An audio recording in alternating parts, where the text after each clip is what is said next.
집에서 살고 계십니까? 여러분 집에서 살고 계십니까? 이렇게 질문하면 조금 이상하죠? 네, 질문을 조금 바꿔보겠습니다. 여러분 부모님과 함께 살고 계십니까? 아니면 가족들과 함께 살고 계십니까? 네. 혹시 혼자 살고 계시는 분 계실까요? 네. 대답을 안 하시려는 건지 네. 없는 걸로 알겠습니다. 가족들과 함께 오랜 시간을 살아온 청년들 그리고 나이가 든 장년들이라 할지라도요. 가족들과 오랜 시간을 살면서 한 번씩 꿈꾸는 것들이 있는 것 같아요. 여러분들 혹시 독립에 대한 꿈 꿔보지 않으셨습니까? 독립에 대한 꿈. 네, 저는 그냥 삼시세끼 집에서 밥 해주는 엄마가 있고 네, 빨래도 해주시고 그게 편해서 독립에 대해서 생각해 본 적이 저는 그렇게 많지 않은데요. 사실은 많은 사람들이 독립을 꿈꿉니다. 그리고 네, 많은 청년들이 혼자 사는 생활, 독립에 대한 생각들을 많이 하죠. 이게 단순히 몇몇 사람들의 생각이 아닌 것 같고요. 많은 사람들이 가지고 있는 생각들인 것 같습니다. 꽤 많은 사람들이 독립을 꿈꾸죠. 사람들이 얼마나 독립을 꿈꾸는지 독립 생활을 보여주는 예능까지 요즘 있지 않습니까? 네. 독립만세라는 프로그램도 있었고요. 네. 꽤 오래된 프로그램이 되긴 했지만 나 혼자 산다도 사실은 독립한 네, 싱글 라이프를 보여주는 프로그램이잖아요. 그래서 사람들은 그 프로그램들을 보면서 독립에 대한 뭔가 대리만족을 경험한다거나 나도 혼자 살고 싶다라는 꿈을 네, 다시 한번 꿈꿔보기도 하고 그려보기도 하는 것 같습니다. 사람들은 대부분 독립하겠다는 것을 얘기할 때 나는 독립해서 살고 싶어요. 나는 그냥 독립하고 싶습니다. 이렇게 얘기할 때 그냥 혼자 나가서 그냥 큰 방에서 나 혼자 있고 싶어서 그렇게 독립을 이야기하는 사람 그렇게 많이 보지는 못했던 것 같습니다. 독립을 이야기하는 사람마다요, 자신만의 독립 생활에 대한 로망을 가지고 있죠. 난 독립하면 이렇게 살 거야. 난 독립하면 내가 살 공간 이렇게 해야지, 저렇게 해야지. 나는 독립하면 나의 집에 이런 것들을 놓을 거야. 나는 혼자 살면서 이런 거 하면서 살 거야. 이런 것들을 꿈꾸는 독립에 대한 로망을 가지고 있다는 거죠. 그 사람들은 근데 그 로망을 왜 가지게 될까요? 네? 왜 독립 생활에 대한 자신은 이렇게 했으면 좋겠다는 로망을 가지게 되는 걸까요? 지금 누군가와 공유하며 살고 있는 그 삶 안에서 자기가 누리지 못하고 느끼지 못하고 자기가 갖고 싶은 것을 갖지 못하고 있다는 생각 때문이 아닐까 생각을 해보게 됐습니다. 누군가와 함께 살아가고 있는 가족이라 할지라도 함께 살아가고 있는 그 공간 안에서 내가 원치 않는 무언가를 해야 되고 원치 않는 기대가 내 안에 있을 수 있고 원치 않는 요구가 내 안에 있을 수 있다는 거죠. 가족이라 할지라도 맘 편히 내가 100% 내 맘대로만은 살 수 없는 게 자신의 삶이고 그러다 보니 나 혼자 살면 이런 걸 꼭 해보고 싶어. 여럿이 살면 이런 걸 못 해보니까 혼자 있다면 꼭 이렇게 해보고 싶어 라는 생각들을 가지게 된다는 거죠. 지금 자신의 현재의 모습 안에서 벗어나고 싶은 무언가가 있다는 거죠. 해방되고 싶은 무언가가 있다는 것입니다. 그래서 해방되지 못하고 뭔가 억눌려 있는 것 같은 그 삶 가운데 지금 이 자리는 나의 자리가 아닌가 보다. 더 나은 장소가 있겠지. 나한테 적합한, 나에게 합당한 장소가 다른 곳이 있을 거야 라는 걸 생각하면서 독립 생활을 꿈꾸곤 한다는 것입니다. 네, 저는 아니고요. 네. 오늘 함께 읽은 이야기 속에서도 독립을 간절히 바라는 한 사람이 등장하는데요. 여러분, 우리가 교회학교 시절부터 교회를 다녔다면 수도 없이 들어봤을 만한 우리의 기억 속에는 탕자라는 이름으로 기억될 만한 사람이 나오죠. 네. 이 사람이 독립에 대한 강한 열망, 대한독립 만세를 외치고자 하는 독립에 대한 열망보다 더 강렬한 혼자 살고 싶은 마음, 다른 세상을 찾아가고 싶은 마음이 있는 사람이 등장합니다. 이 사람 탕자라고 우리가 알고 있지만 누군가의 아들이죠. 누군가의 아들 된 이 사람이요, 아버지의 집에서부터 독립을 꿈꾸고 있는 것이죠. 이 아들이 얼마나 독립을 향한 큰 열망이 있고 갈망이 있는지요. 사실은 이 사회 안에서 사실은 불가한 일을 벌이고 있습니다. 아버지에게 유산을 먼저 달라고 하죠. 네, 지금 뭐 그냥 문서로 써서 이렇게 받을 수 있고 미리 내 분기시 얼만큼인지 알 수도 있고 먼저 받을 수도 있는 부분이 있겠지만 당시 사회 안에서는 이거는 금기 사항 중에 하나입니다. 아버지가 돌아가시기 전에 분깃을 달라, 유산을 달라는 건 그냥 나쁜 놈이 아니고요. 아버지가 죽기를 바라는 마음을 가지고 있는 아들이라고 생각될 수 있었다는 것입니다. 그러니까 이 아들은 아버지는 빨리 죽었으면 좋겠다라는 표현을 하면서 내 거 가져가서 나는 다른 삶을 살고 싶다라고 말하고 있는 걸지도 모른다는 거죠.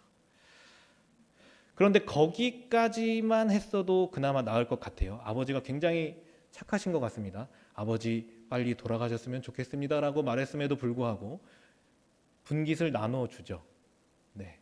그런데 이것보다 열망이 더 컸던 것 같습니다. 소유권을 물려받았습니다. 분깃을 나눠주셨죠. 그런데 그 당시 문화 안에서는요, 분깃을 받는 것, 소유권을 얻는 것, 나의 유산의 소유권을 얻는 것과 그것을 처분할 권리를 갖는 건 다른 얘기였다는 거죠. 그러니까 소유권을 내가 양도받았다 하더라도 그것을 처분하기 위해서는 또 그 유산을 주는 사람에게 권리를 이양받아야 한다는 거죠. 그런데 오늘 이 아들이 어떻게 했죠? 오늘 본문에서 보면요, 팔았다고 얘기하고 있습니다. 그러니까 처분권까지 얻은 것입니다. 네, 소유권까지는 어떻게 그래 나쁜 놈이지만 소유권까지는 넘겨줄 수 있지만 처분권까지 받았다라는 건 정말 야, 아버지가 지금 죽어도 상관없다라고 생각하는 아들이었다는 것이죠. 그리고 그 아들의 열망이 더 강렬하게 드러나는 건 뭐라고 얘기하죠? 넘겨받은 그 소유를요, 며칠 만에 팔아서 떠납니다. 며칠이 안 되었다고 말하고 있는데 그 소유를 처분한 거죠. 이것도 굉장히 이 열망에 대한 표현이라고 할 수 있습니다. 당시에 유산이라고 하는 것들 보통 뭐였을까요? 지금 우리가 생각하는 은행 통장에 들어가는 숫자로 찍히는 돈입니까? 아니면 우리가 지폐로 받는 것? 아빠 카드? 이런 게 아니고요. 보통은 부동산인 경우가 많이 있었다는 것이죠. 그래서 당시 문화 안에 보면요, 이 부동산을 처리하는데 몇 달씩 걸리는 게 일반적인 상황입니다. 그런데 아들은 며칠 만에 처분했다고요? 며칠 만에 처분했다고 말하고 있다는 거죠. 몇 달이 걸렸다고 말하지 않습니다. 며칠이 안 되어 다 처분하고 먼 나라로 가죠. 굉장히 큰 열망을 가지고 굉장히 급한 마음을 가지고 자신이 원하는 세상으로 떠나고자 했다는 것이죠. 이 아들은 왜 이렇게 급하게 떠나고 싶어 했을까요? 왜 그렇게 독립 라이프를 외치며 빠르게 뛰쳐나가고 싶어 했을까요? 우리가 독립에 대한 로망을 가지고 있는 것처럼, 그 로망을 갖게 되는 이유처럼 이 아들에게도 무언가 이유가 있었을 거라는 생각이 들었습니다. 상속자라고 이야기하고 있잖아요. 오늘 우리가 이 이야기를 읽으면 이 아들이 상속자라는 걸 쉽게 알 수 있습니다. 상속자라고 말할 때 그 상속자가 받을 유산이 많을까요? 적을까요? 굉장히 많은 유산을 넘겨받는 사람들에게나 붙이는 표현이 상속자라는 표현입니다. 이 아들은 상속자로서의 삶을 살아가고 있었다는 것이죠. 상속자의 삶 어떤 게 있습니까? 우리가 드라마를 봐서 뭐 그냥 스포츠카 쫙 몰고 다니다가 백화점에서 마음껏 쇼핑하고 이런 것이 아니라 그 당시에 상속자에게 요구되는 여러 가지 책임이 있고 그 아버지로부터 그 유산을 넘겨받게 될 사람이기 때문에 그 아버지가 요구하는 사항도 많이 있었을 수 있다는 것입니다. 집안의 규율이 있었을 수 있고요. 집안의 사람들에게 어떻게 보여야 한다는 기대가 있었을 수 있다는 것입니다. 그리고 당시에 그 공동체, 가족 공동체를 넘어서 지역 공동체 안에서도 상속자라고 불릴 만한 이 사람, 거기서 유지였을 수 있다는 것이죠. 그러면 그 지역 공동체 안의 사람들에게도 보여줘야 할 기대가 있고 그에 따라 요구되는 요구사항들이 분명히 많았을 것이라는 거죠. 자신에게 자신이 원치 않는 삶에 대한 요구가 있고 원치 않는 삶에 대한 기대가 있다는 게 큰 부담이지 않았을까 한다는 것이죠. 그 요구가 점점 옥죄어지는 것일 수 있었다는 것입니다. 그리고 여러분 이 이야기의 전체를 알고 있는 분들 아시겠지만 혼자 있지 않았죠. 형님도 있었습니다. 어쩌면 그 형이 굉장히 귀찮게 굴었을 수도 있다는 것이죠. 상속자로서의 삶 안에서 자기가 벗어나고 싶은 상황 가운데 있는 아들이었을 수 있다는 것입니다. 그래서 이제는 여기가 내가 있을 합당한 장소가 아니고 내가 여기 있으면 그 기대와 요구 때문에 죽을 것 같아서 새로운 유토피아, 없는 세상을 찾아서 나가고 싶은 마음이 강렬해졌을 수 있다는 것이죠. 결국은 그 강렬한 열망을 아들은 소기의 목적을 달성해서 이뤄냈습니다. 며칠 만에 소유를 다 팔아서 먼 나라로 가죠. 그런데 안타깝게도 호황을 누리지 못하고 이 아들이 맞이하게 된 상황은 어떤 상황이라고 얘기했죠? 가뭄이 들어서 먹을 것이 없는 상황. 그래서 집도 없는 그곳에서 집을 잃은 사람이 누군가에게 얹혀 사는 삶이 되었다는 것입니다. 상속자의 삶에서 이제 집마저도 잃어버린 삶을 살게 되었다는 것이죠. 집만 잃은 게 아니고요. 뭘 먹었다고 말하죠? 돼지가 먹는 주염 열매를 먹고자 했지만 그마저도 주는 사람이 없었다라고 이야기하고 있습니다. 주염 열매라고 말하는 이거요. 아무도 먹지 않는 겁니다. 돼지가 먹는 것. 동물들이 먹는 것 중에 사람들이 먹을 수 있는 것들이 있을 수 있겠죠. 분명히 있습니다. 그런데 이 주염 열매는 조금 다릅니다. 왜냐하면 여기서 말하고 있는 이 주염 열매가요. 굉장히 쓰고 영양분이라고는 없는 열매이기 때문이죠. 그리고 누군가 주는 사람마저 없었다는 건 이건 기르지도 않는 열매입니다. 그러니까 산속에 가서 자기가 수렵 채취해서 먹어야 하는 건데요. 그마저도 영양분이 없는 것입니다. 아무리 따다 먹는다 하더라도 입에는 쓰고 입에 쓰면 사실 몸에는 좋아야 하는데 몸에도 좋지 않은 거죠. 아무런 영양도 줄 수 없는 것입니다. 그런 것들을 계속 먹고 있는 그 가운데에 뭐라고 말하고 있습니까? 아들이? 자기가 죽게 되었다고 말하고 있잖아요. 무언가 유토피아를 찾아 나간 그 삶 가운데에서 유토피아를 찾아낸 게 아니고요. 찾을 수 없죠. 없는 나라니까요. 다른 세상, 자기가 로망했던 그 세상을 꿈꾸며 나아갔는데요.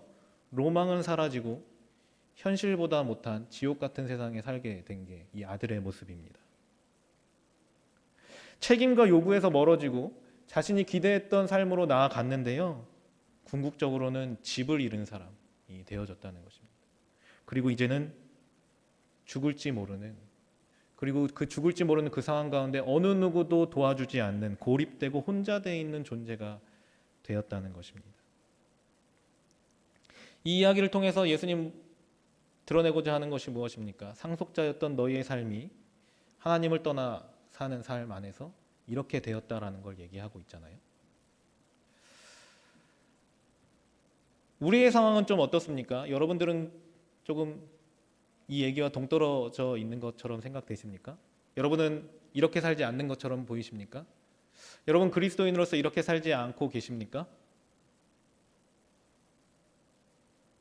네. 사실 우리도 그리스도인이면서 우리가 교회를 다닌다고 하면서 그 교회 안에 있다고 말하면서 하나님의 집을 떠난 적이 없다, 하나님을 떠난 적이 없다라고 말하면서도 우리의 마음 한켠에 실천하고 있는 분들도 있고 우리 마음 한켠에 이 집에서 독립하고 싶어하는 마음이 들 때가 있다는 것이죠. 실제로 그걸 실천하시는 분들도 있습니다. 그리스도인으로 살아가는 우리에게 요구되어지는 것들이 굉장히 많다는 생각을 하게 될 때가 있죠. 저만 그렇습니까? 아니면 여러분 그리스도인이 아니신 건 아니죠? 그리스도인으로서 여러분들에게 요구되는 게 하나도 없습니까? 그리스도인으로서 여러분들에게 기대된다고 말하는 게 전혀 없을까요? 아니죠. 굉장히 많습니다. 여러분들이 교회를 오래 다녔으면 다녔을수록 여러분들에 대한 기대와 요구가 굉장히 많다는 걸 알 수 있다는 거죠. 그리스도인이면 이렇게 해야 한다. 성숙한 그리스도인이면 무엇을 해야 한다. 성숙한 그리스도인이라면 이런 봉사를 해야 된다. 성숙한 그리스도인이라면 이런 걸 해야 된다. 성숙한 그리스도인이라면 이런 걸 하지 않아야 한다. 여러분들 그리스도인으로서 여러분들에게 요구되는 것들이 굉장히 많습니다. 그리고 오래 다녔다면 아까도 말씀드렸지만 그 기대치는 더 높아지죠. 그리고 여러분들이 그 요구를 충족시키고 왔다면, 굉장히 열심히 충족시키면서 걸어왔다면 기대치는 더더욱 높을 것이죠. 그리스도인, 교회를 다닌다고 하면요, 우리에게 부과되어지고 요구되어지는 상황이 분명히 있다는 것입니다. 여기 앉아 계신 분들 중에 중등부, 고등부, 임원을 하신 분들 계실 거고요. 교사를 하셨던 분들도 계실 거고, 임원을 하셨던 분들, 리더를 했던 분들, 소그룹 리더를 하고 그렇게 섬기고 찬양팀을 하고, 그 과정 안에서 여러분들에게 뭐가 있었습니까? 너희가 이만큼 성숙했으면 이제 이런 봉사를 해야 돼. 너희가 이렇게 훈련받았으면 이런 걸 해야지. 너희가 훈련받았으면 이렇게 행동해야지. 너희가 훈련받았으면 이렇게 해야지. 너는 이런 사역을 해야지. 이런 사역을 할 수 있어라는 요구가 있었다는 것입니다. 여러분들에게 그런 요구가 없었습니까?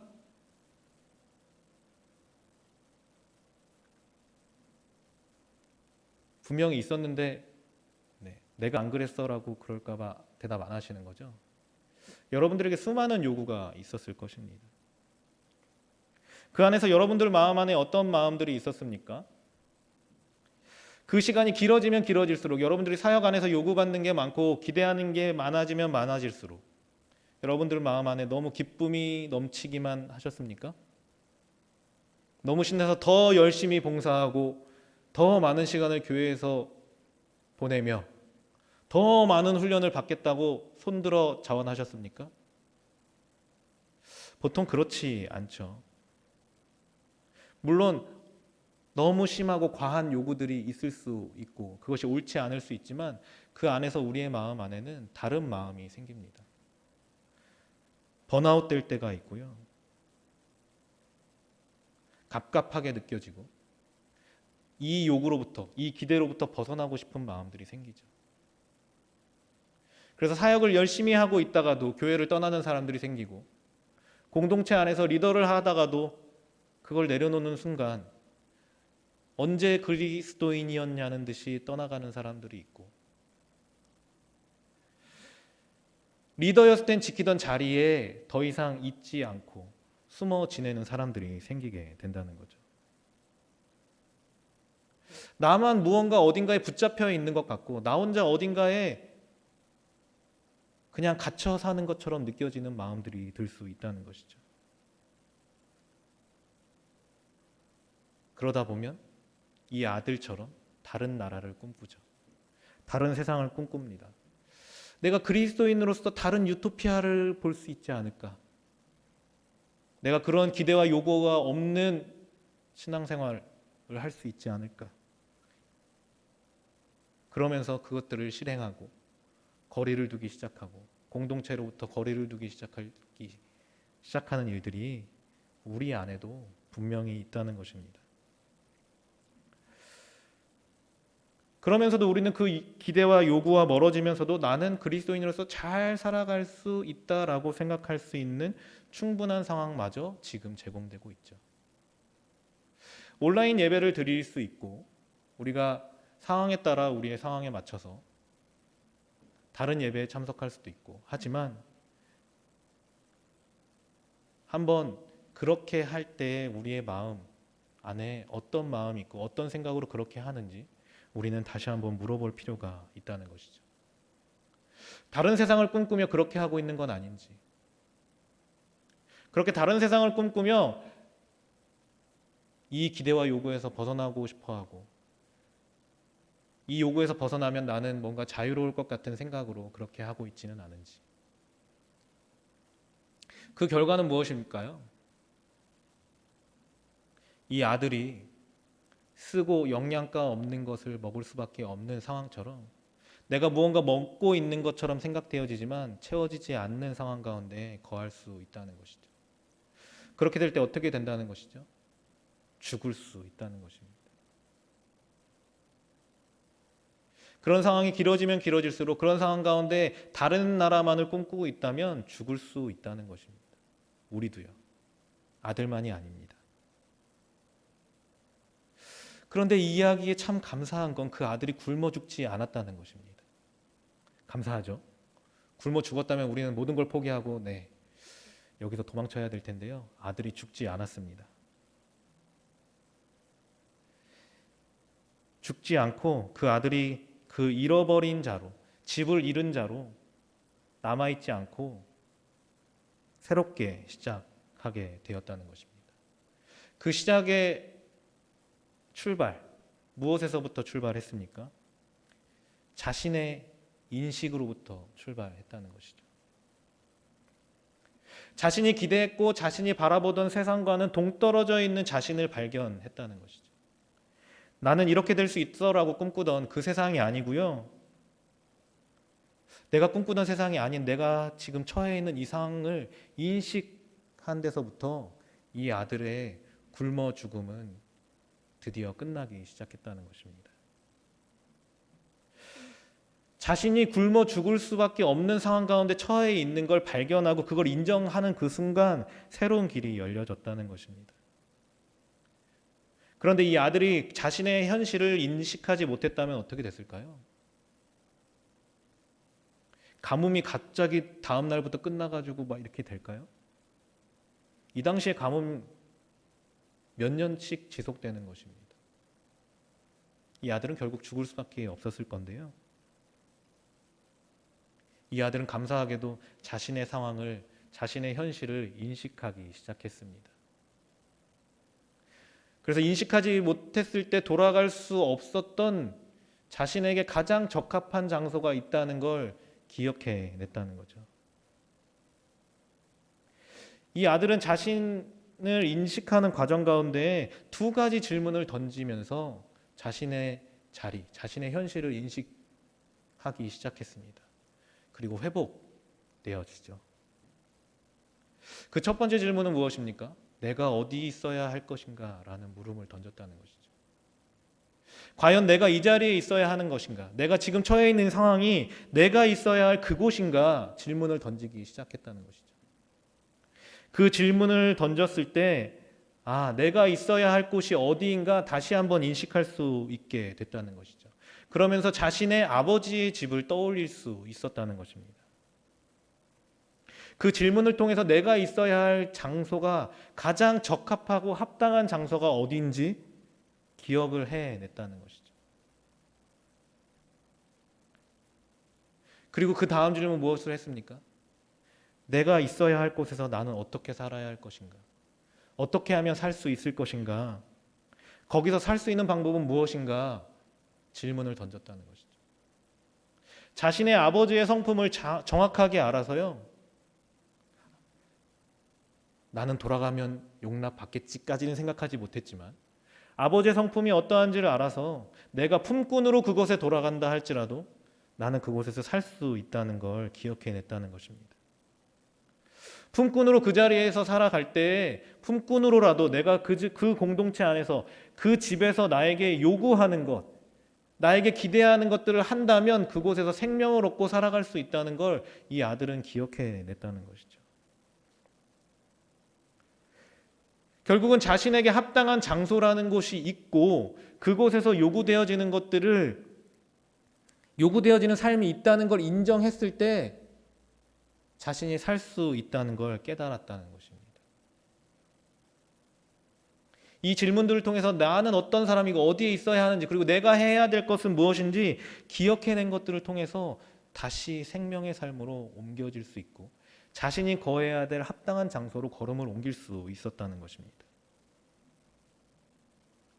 이 질문이 우리에게도 필요하지 않을까요?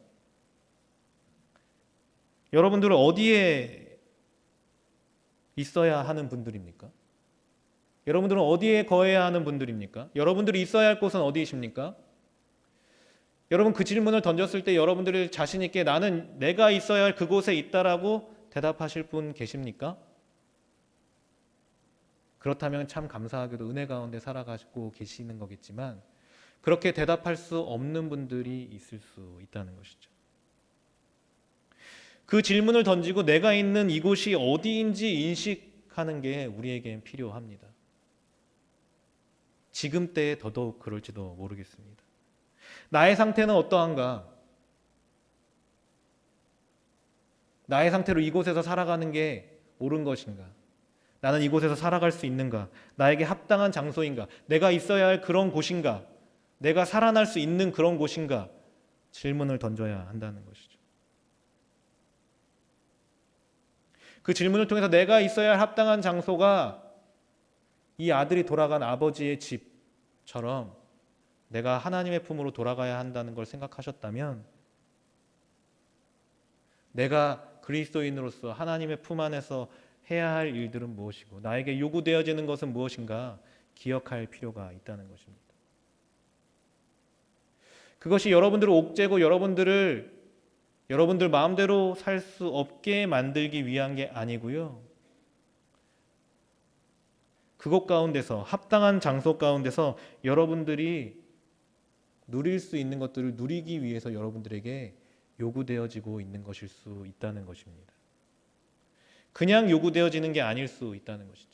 그것들을 통해서 여러분들은 더 하나님의 상속자로서의 삶을 살아갈 수 있기 때문에 우리에게 요구되어지는 것일 수 있다는 것입니다. 합당한 장소에서 여러분들에게 요구되어지는 것이 너무 부담스럽습니까?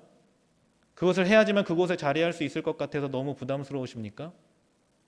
근데 우리가 다시 한번 생각해 봐야 할 것은 아들이 상속자의 삶을 선택한 것이 아닙니다. 그곳에 태어나서 그곳에서 자랄 아버지의 품에서 태어난 것 뿐이죠. 그냥 그 삶에 자기가 성취한 게 아니고 주어진 선물이라는 것이죠. 우리에게 선물처럼 주어진 삶이 있다는 것입니다. 우리가 그리스도인이 되어진 것, 우리가 하나님을 알게 되는 것, 우리가 그리스도를 알게 되는 것, 우리에게 선물로 주어진 것입니다. 그렇게 선물로 주어진 것, 그럼에도 불구하고 우리가 그리스도인이기 때문에 우리에게 요구되어지는 기대와 요구사항들이 있지만 그것들을 행하는 것은요, 우리가 선택해서 그 상속자의 삶을 살기 위해서 선택하고 행하는 것이 아니고 성취하는 게 아니고요. 우리에게 주어진 생명의 자리, 합당한 자리가 주어지고 그것에 살 수 있는 것에 감사하는 마음으로 취하는 것입니다. 우리에게 주어진 선물에 감사하는 마음으로 그것들을 취하고 살아가는 것이죠.